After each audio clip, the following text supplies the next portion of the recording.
I've done one-stock shop items before, but let's do it a different way. Especially one that incorporates stealing. What's up guys, Runefire Storm, and here's another tutorial. Number 19, Link's Awakening, Shopping and Stealing. We're going to be using the plugin Icon on Events for Runefire, and it's actually going to be the basis for basically the entire tutorial. We're also going to be using mini label, but I don't think that's too important. It should also be taken to note that I'm using the mini label's default settings because I do change them, but with comments in the eventing. So that should be taken to note. Alright, let's get started. Alright, I think we should go over the baseline first and then get onto the venting. So I think it should be taken into consideration. I think I've said that several times, but I'm going to be using two maps. This is especially to recreate the feel for the Legend of Zelda Link's Awakening's shops, because when you do steal an item, it does affect everything else in the world. However, we're just going to use this bat here, but we'll be talking more about that when we talk about stealing. Here's the actual item shop, and there'll be 5 items, each with a different Y buffer, or each with a set Y buffer so that they look fine. They'll have a mini label with the amount of gold you need to purchase them, and there'll be this lady who will be very important throughout this entire tutorial. Alright, now it's time to get through the bulk of the shopping, and it should also be taken into consideration there's this thing that gives us 10,000 gold. Not that it matters. Anyways, we have our first item, which is going to be a dual potion. That's what it's called. We're going to have this set icon that's going to be displayed with the Icon on Event plugin. We're going to change the buffer so that it raises up by -18, change it to -6 because it's originally set to 12. Whereas mini label for 100 so that it shows how much gold you need to purchase it. So we're going to have 2 general plugins and 2 other plugins. No, not plugins. 2 general switches and 2 switches for each single item. That's going to be very important. If general possession, which is our first general switch, is on, nothing happens. More on that later. Otherwise, control the switch for general possession. We're also going to control a separate switch to be when we're in possession of the specific item. We're going to play a sound effect. We're going to set this icon on our head. So we're going to use the same icon and, well, put it on our head.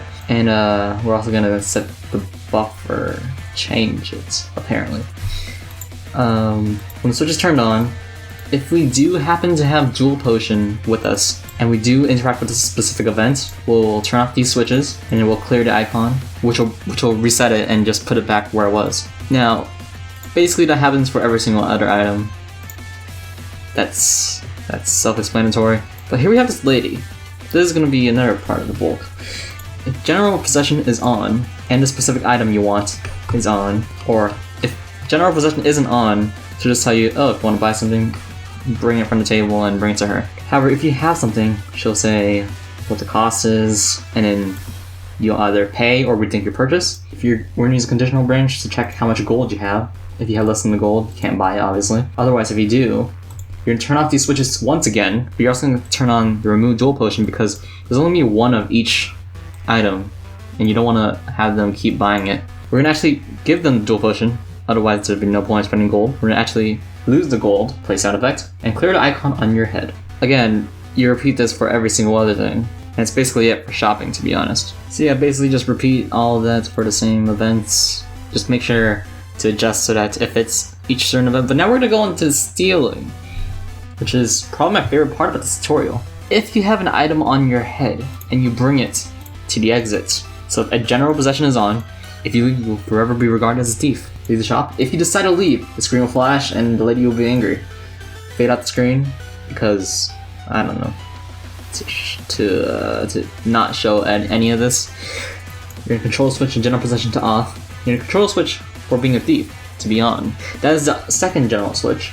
If you possess a dual potion, a helmet, or map, a mirror, or mug, again, you do the same. You basically just adjust so that if it's the item, you'll gain that item free of charge. You'll control the switch so that you're not in possession of the item, and you'll control the switch so that you do remove it from the table just as always. And you'll clear the icon from your head. You'll move, well, there'll be a sound effect, and it'll just go back to the town. If you say do not leave, you'll move up and nothing dramatic will happen. You can still purchase the item if you want. Otherwise, if you're not possessing of anything, you just normally just go transfer back to normal town. So this save point is so that we can actually we'll talk about that in the demonstration. This bad will say normal stuff, however if you have the switch thief on, it'll just say a different quote. That's just to demonstrate that. There'll be an auto run event when you get out of the store. It has to be triggered when you have the switch thief. Congrats, you got free. Are you proud of what you've done? When control sausage A to be on, and that'll just end the event, so you'll never have to face it ever again. Because trust me, you're never gonna face it ever again. This door, this is also very important. If thief is on, or if it's off, you'll just have this normal door event. If it's on, however, you're gonna fade out the screen because we want to hide everything that goes on in the shop here. So we have the second auto run event. Again, thief has to be on. We're gonna set the event. We're setting the location of the lady to be somewhere here. Fading the screen. You're gonna move a little bit. She's gonna say some words, and you're basically gonna get an immediate game over, which is what they do in Link's Awakening. I find it kind of funny. So yeah, let's demonstrate. Alright, now we will get into the demonstration. Now, as I mentioned in the tutorial, there's a save crystal here. Generic save crystal, I didn't want to do anything fancy. This bat here says hello. Well, technically it screeches, but it's still hello. So we're gonna demonstrate the shopping part first. We're gonna buy this potion here.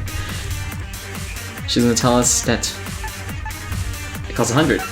I'd pay it, but I don't have any money, so we're gonna put it back.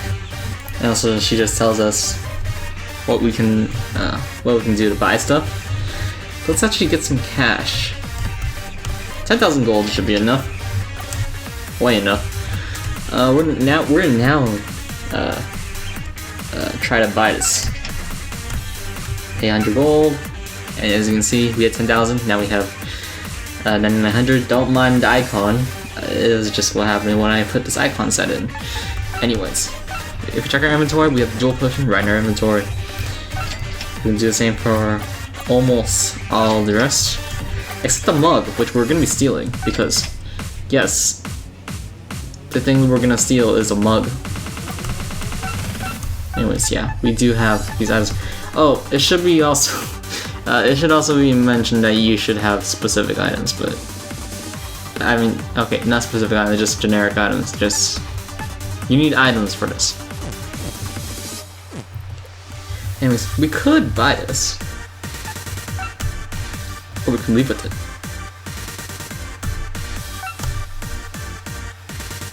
And yes, her name changes from lady to lady who's angry but doesn't look as such.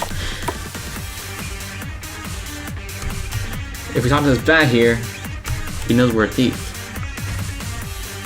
I highly recommend not saving after you're a thief.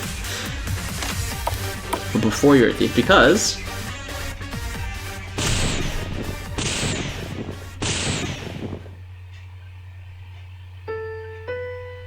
so yeah, basically that's all for this demonstration. I will see you at the outro.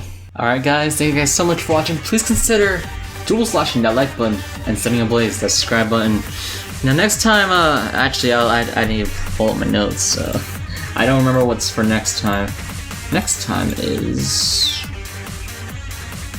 actually I'm not sure what's gonna be next time.